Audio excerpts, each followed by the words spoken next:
This is lessons 8.2 and 8.3. So today we're going to talk about some shortcuts for triangles to be similar. And the first one is angle, angle. So all you need to know are two congruent angles in the figures, and the triangles are automatically similar to each other. One thing is we already know that the third angle theorem exists, that if two angles match, the third one has to match as well. So all you need to know are the two angles. You don't have to know the third because you technically already do know the third is going to be the same. But we're going to call it angle, angle, not angle, angle, angle each time. A second way is side, side, side. So this is like we had before. We had side, side, side congruence. So now we have side, side, side similarity. Instead of looking for the sides to exactly match, though, we're looking for the sides to be in the same ratio. We're looking for them to be proportional. And if I look at this, I had three sides, 6, 8, and 10, three sides, 3, 4, and 5. One set is double the other set. So those would be similar based just on their sides. And we have one third way, just three ways to prove that triangles are similar, and that's side, angle, side. So again, this looks like one that we've already had before. It's two sides that are proportional to two sides, and the angle between them is congruent. So again, we have to make sure it's SAS and not something like ASS, because that won't work. So for these examples, we're going to determine if the triangles are similar, and if they are, we're going to explain how and write a similarity. We'll finish the similarity statement. So for A, I have an angle that's 90, an angle that's 44, so I could find my third angle in this picture is 46 degrees, right? Because they have to add to 180. So right now, D matches C, but I don't have a 47-degree angle in this triangle. So they're not similar. No, angles not congruent.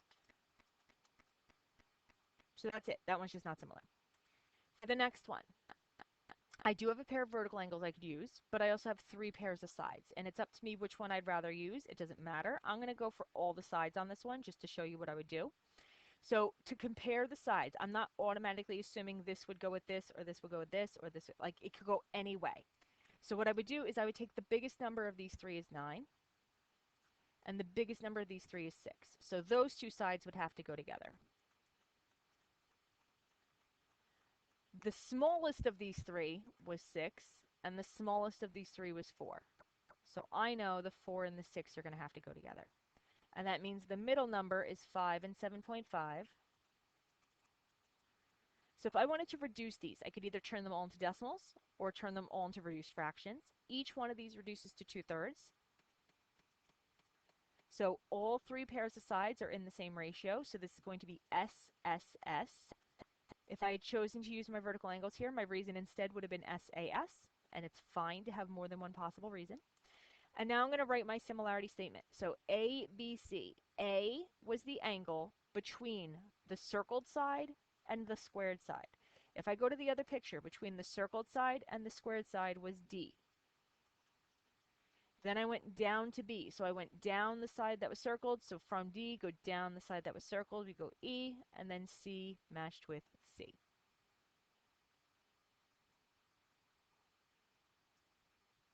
All right, for part C, I have parallel lines. And if you recall, whenever we have parallel lines, we're looking for angles to be congruent, either by alternate interior or corresponding or something like that. And in this case, I do in fact have some corresponding angles. So I know those are the same, so these can be similar by AA, right? I know L would have to match with L no matter what, because we already had two pairs matching, but again, just two angles needed, AA. So PLQ would match with JLK.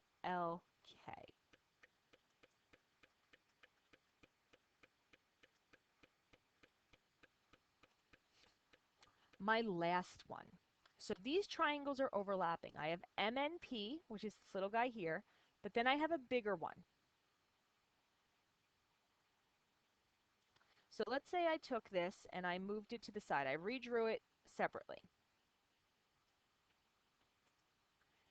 This side, MR, was made up of the 10 and the 15, so that's 25 over here.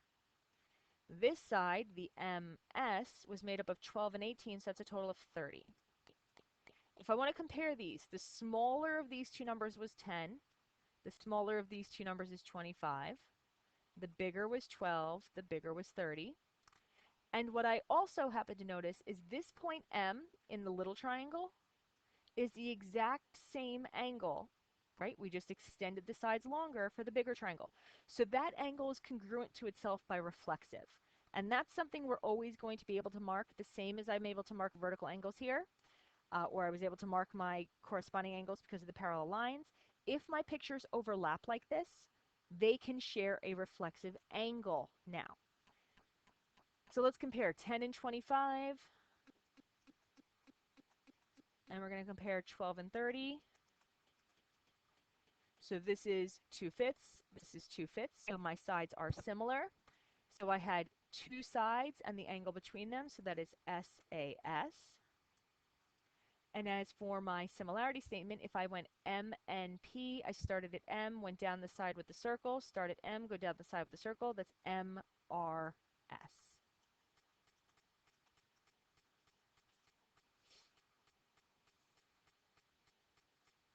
So here's some for you to try. Pause if you'd like. Answers are posted online. For example 2, which two triangles are similar? Write a similarity statement and find the scale factor. So all we're given are the sides, so we know it's going to have to be by side, side, side. But I'm going to label these as triangle 1, triangle 2, and triangle 3 right now. And I'm going to do that biggest side, smallest side, middle side for all of them. So the biggest side for this one is 18, the biggest side here is 7, and the biggest side here is 30. The smallest side in this triangle is 6, smallest is 3, smallest is 10, and then middle, middle, middle. I can only compare 2 at a time. So let's say I wanted to compare 1 and 2. I'm going to take the sides from 2 and put them over the sides from 1 and just see if they come out to be the same thing. So that's going to be a 5 over 15, 3 over 6, and 7 over 18. So 5 over 15 is 1/3. 3 over 6 is 1/2. I already see they're not the same. So this is out.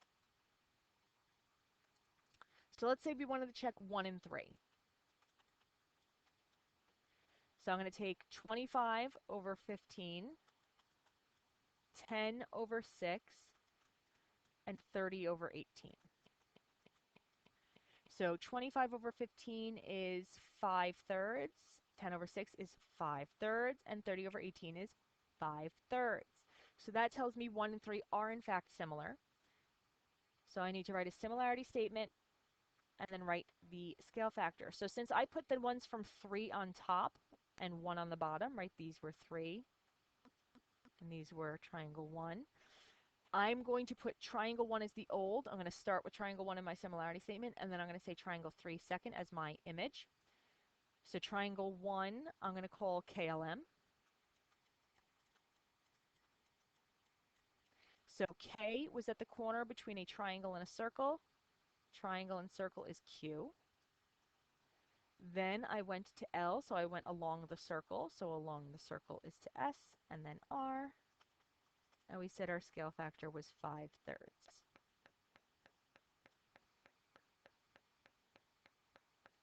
So there's one of those for you to try. Pause if you like. Answers are posted online. We're going to have a lot of word problems with our similarity. So here we have a flagpole casts a shadow that is 15 feet long. At the same time, a woman standing nearby, who is 5 feet 4 inches tall, casts a shadow that is 40 inches long. How tall is the flagpole to the nearest foot? So we have a woman standing straight up, we're assuming, so we're going to put a right angle there. She's 5 feet 40 inches, sorry, 5 feet 4 inches, and a shadow is 40 inches. So I'm going to put 40 inches here, and I'm actually going to put her height in inches combined. So 5 times 12 is 60, plus 4 is 64. And then we have our flagpole. Also standing straight up, so I'm going to stick that right angle there. We know that the shadow is 15 feet, and the height is an unknown number of feet. Because the sun is hitting both of these objects, the person and the building, we could assume the angle of the sun is not going to change um, because they're close together. So we can assume the angle formed, the sun to the ground, is going to be the same. And that makes these triangles similar by AA, which allows me to compare their sides. It does not matter that they're in different units as long as we're consistent. Either the two heights should be the same units and the two bases should be the same units, or within one triangle it should be one kind of unit and the other another kind of unit. As long as we're consistent, it will not matter that they are not exactly the same. So I can compare the height 64 to the height x, a shadow of 40 to the shadow of 15. So we're going to get 40x equals, this is not math I can do in my head, 64 times 15 is 960. And when I divide that by 40, I get x is 24. And remember, we need to include units. It says to the nearest foot, so 24 feet.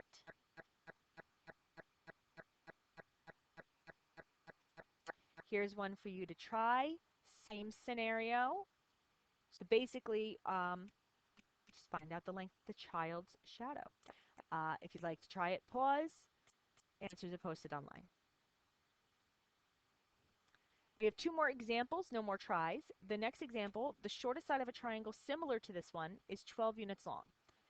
So let's say we drew out a new triangle and the shortest side, so this was the shortest side of the original, the shortest side of the new one is 12. So I can make the other two sides, x and y, and I can compare one with one and one with the other.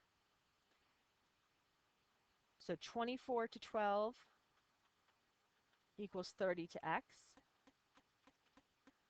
So that way we have 24x equals 360, x is 15. And then I can also compare 24 to 12 and 33 to y. So we're going to get 24y equals 396.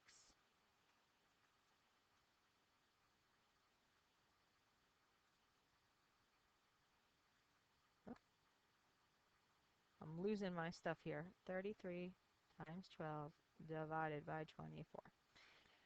So for y, we get 16.5. So if you wanted to say the longest side is 16.5 and the middle side is 15, you could say it like that. It doesn't really care how, doesn't really matter how we write our answer here. And then example 5, we did ones like this already in section 8.1. Just find the value of x that makes them similar. Both of these are x. I don't have to use both of them in the problem. So I'm going to choose to use the x that looks nicer, doesn't have parentheses, so that BC matched with EF. And then I'm going to use the pair of sides that doesn't have a variable on them at all. So AB matched with DE. I'm going to match those up. We're going to ignore the third side in this problem. So 4 compares to 12, while x minus 1 compares to 18. Remember, we're going to stick parentheses around anything that had more than one part. So that's going to be 12 times x minus 1 equals 4 times 18. So 12x minus 12 equals 72. Add that 12 equals 84. And now x is 7. And that's it for sections 8.2 and 8.3.